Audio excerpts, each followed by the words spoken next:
All right, guys, Peter here, financial coach. I want to talk to you about earning next session. I know I've talked about this in some videos before, but I have seen a lot of questions about, hey, people have paid up front for 3 sessions, they're not doing anything with me, they paid for a full month. I met with them once, I can't get in touch with them, they're not returning any of my texts. They basically have ghosted you. Or in some cases, hey, they just don't seem as connected. They're not doing their homework. They're not doing bringing the information. The husband and wife were doing it together, and the husband bailed, or the wife bailed, or whatever it might be.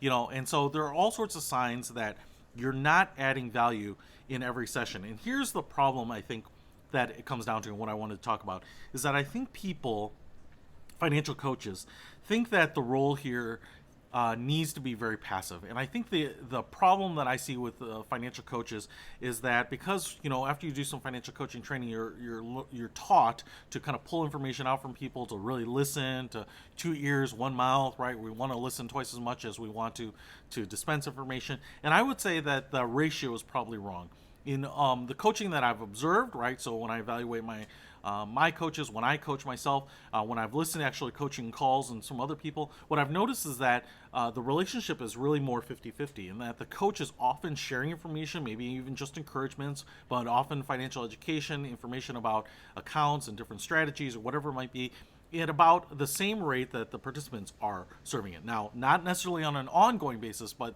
it's about a 50-50 relationship. So especially in the beginning, say a first session, that's probably going to be more driven by the participants, right? They're going to tell you their life story and what's ailing them and their financial situation, and you could spend that probably the first hour with 40 or 45 minutes of them just kind of giving the information, right? Because you're just taking that in, and that's really set up for the next sessions.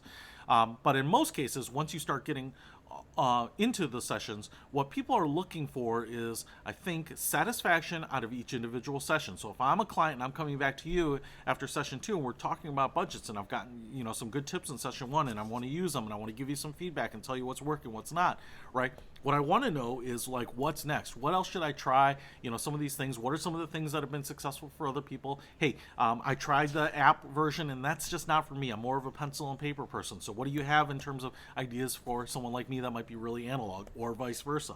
And so I think you need to think of every session as a gift, because in many cases, even if they've paid for them, for the month or the year or the quarter or whatever it might be, right? If they still have to volunteer, they have to re-up for that next session. And so if they're not showing up, what they're saying is that the value isn't there. And so you have to earn that session.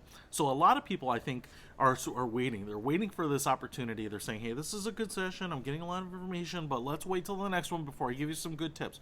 You know what? You need to take advantage of the opportunities that you have, because there's nothing that guarantees that they can make it, even if they want to, right? Maybe they have a job change, or um, um, something befalls their family, or they have an emergency, or whatever it is. It just might not be convenient, right? They might not have the time, even if they want to.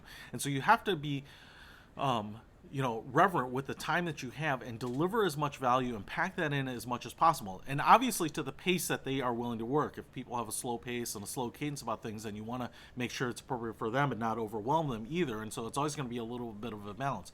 But what I usually tell people, what I usually think about is, like, can we solve this today? Can I solve this in this session, right? If it's a budget issue, a lot of people think, hey, what I want to do is have them go back and evaluate their budget and track their spending, and then come back to me with some of their own discoveries and stuff like that, right? I will go as far as I can in every session, not worrying about the next session, because I don't know if it's actually going to happen. And if we can solve it, and they can say, hey, that was great, that's the information I need, that's all I needed, great, we're done, I don't need any more.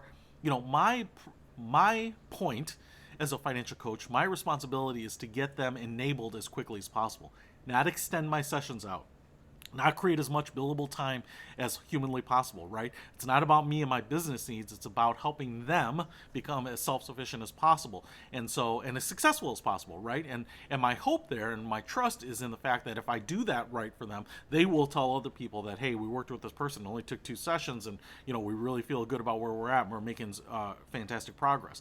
And the best people, for me, the ones that have given me the most accolades, the written, video, in-person testimonials, recommendations to people, are the people that really, I was surprised, because we moved very fast, And when you move that fast, you actually can't dispense a lot of information because there just isn't the time. And so it's been surprising to me that some of those people have said, hey, this changed my life. And, I see it in their numbers. It's pretty amazing.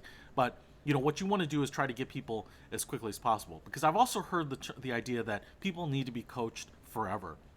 And if that's the case, then what are we trying to do as a coach? Aren't we trying to make people self-efficacious? Isn't that one of the fundamental things in coaching, is to get people to a place where they are providing for themselves, where they don't need those external influences, they don't need the accountability, it's all within themselves, it's all internal, and they are just crushing it out, making things happen, and being successful, right? That's ultimately what we're trying to do. So what we're trying to do really is work ourselves out of a job, right? We're trying to get people to not need us anymore. And if you're doing that right, I think we'll get those referrals in. But I tell you what, if there was a world where no one needed coaches and everyone was just smashing it on their own and knocking the cover off the ball all the time, that'd be awesome. That'd be awesome. And I think we'd all agree that that's probably where we want to be. So don't think about what the next session is, or don't hold back because you think, hey, this would be great for session 3, because that's when they'll start discovering that how important budgeting is, right? You want to try to get in as much information, be as reverent with that session as you possibly can be, honor the time that you have with them, and provide as much value. And if you provide value, here's the irony of it is, now if you're providing all that value and you say, hey, I don't even know if I have any more to give because those were all my best ideas and they seem to take them, and I don't know if I can do anything beyond that. Well, the irony of it is, now they'll probably come away from that, hang up the phone, leave your office, whatever it is, and say, man, that was so amazing. There were so many great ideas. I cannot wait till the next time we meet with Pete or financial coach Joe or financial coach Bjorn or whoever it is, right? So one of those things that is kind of counterintuitive here is that if you provide the most you can at every moment you can in a way that meets their particular needs, right, feels appropriate for them without feeling like they're being fed with a fire hose, I think that they're going to keep wanting to come back for more. They're going to want to go back to that well and get more ideas, better ideas. And this is where, for me over the years, I've kind of dove deep into the financial independence, all the tips and tricks, right? So I can actually go into things where we want to talk about hacking credit card reward points, or paying off the mortgage faster, or optimizing interest rates, or whatever it is, right? Because sometimes people get so fired up about some of these basic things, they see that advantage, right? And if you're just thinking about budgeting and extending this relationship on how to budget into 6 or 7 weeks, right, it's going to feel like, oh my gosh, just something as simple as budgeting took 7 meetings, right? I don't know that they're going to be excited about coming back, because now they're going to think, hey, college planning, right? Saving for college, how long is that going to take? We took 2 months for budgeting, right? It's probably going to take a year for college planning. So there is this paradox with financial coaches where oftentimes we think about extending things out for our benefit, right? Because it helps us make things sticky. It allows people to kind of get immersed and really let the information wash over them. It helps our billables, right? Extend out that engagement. But the counter is actually really true. Provide value. That means maybe shortening those things up. Don't worry about what's in the next meeting. Don't save stuff for that. Plow it into where it's appropriate when you can, because people will see that value and then come back to you. So those are my thoughts on earning the next session, providing value as quickly as you can, wherever you can. That's it. See you later.